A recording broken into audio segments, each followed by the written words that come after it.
Hey guys, so this guy seriously creeped me out. I think it was the shifty eyes. Like who has that big eyes? So a friend of mine, Ash Babe, you guys know her, right? Right, okay. Because if you don't, you're going to follow her right now. Well, after the video. Yeah, so this is a redesign, and she sent me a care package with a bunch of Medusa gels in it, and I was just super inspired by the LV stickers or foils and the colors that she sent. I had to go in and redesign this set because green's just not me. And I've really been feeling purple lately. So after filing off that design, I went in and I created a French style with sunset lilac, I think, summer lilac. And it didn't look the greatest, but I wanted to go in and kind of touch it up and do a tie-dye look, like a dark purple and light purple tie-dye look. So I just line out a thick line of dark purple gel and I kind of drag it out in pieces. But some of them end up being longer than others. Some of the little lines stretch out longer than the other ones. It really looks etched. And then I go up the nail with a couple more really thick lines because I'm going to be dragging the gel out and I don't want it to look too thin. So I'm really lining with really thick layers of gel because I know I'm going to be stretching that gel out. So we're just going on each side of the line and making sure that we drag out little lines of it. And I think it really made a really cute tie-dyed look. I think I would really like to do a whole nail like this one day. I really like the way it looked and I love tie-dye. So that's like my favorite, like, what do you call it? Theme for dressing? I don't know. I'm not fashionable. So we're going in with that summer lilac and we're going to do a full nail on the pinky with it. And I always kind of drag my brush sideways to fill in my cuticle area because I realized that it really helps me get a smooth application. And then I go in with some foil glue gel and I'm just deciding where I want these LVs to be. And I made sure that I got one directly in the center of the nail. When I apply foil, I make sure that I stretch it onto the nail. Like I really stretch and make sure that I'm getting it as straight as possible. And then you just do everything you can to make it transfer. You make sure you use your nail, you use whatever you got.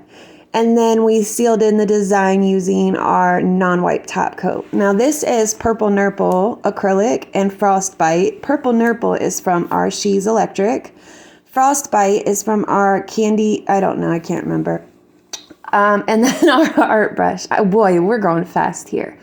So I did top coat this nail and I went in and etched where I was going to be making my flower. And all I did was I dipped into my Frostbite and then just literally a tiny little bit of Purple Nurple goes a really long way.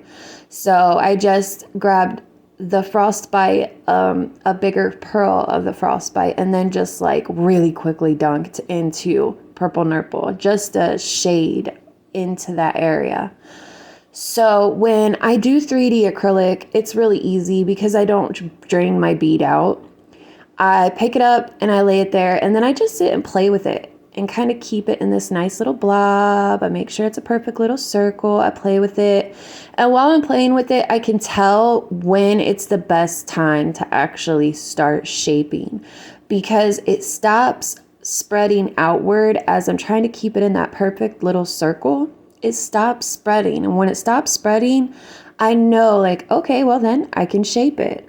So that's why I don't drain my beads. I just lay them out nice and wet and I juggle them pretty much. I just keep messing with it and keeping it in a nice little circle when it's trying to spread.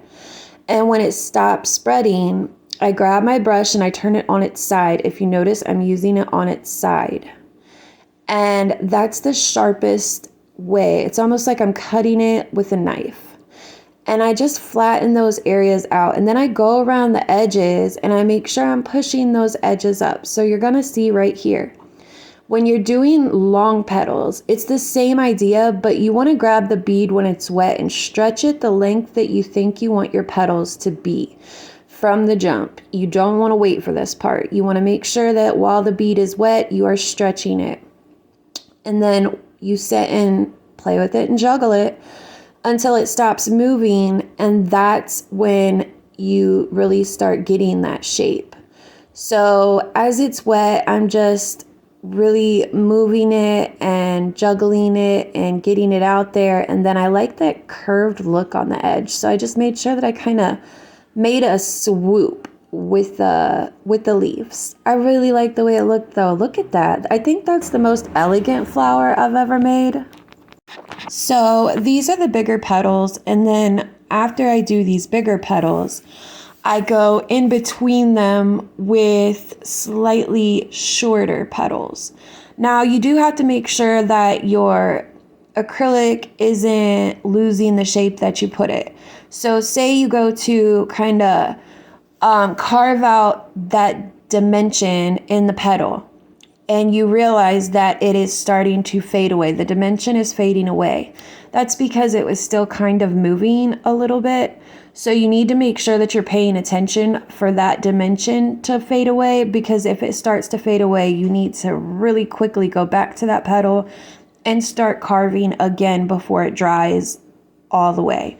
It's really important that you watch, because your petals can kind of get out of control on you. If they start to lose their dimension and you're not paying attention, they really are just going to look like flat petals. They won't look like you carved them.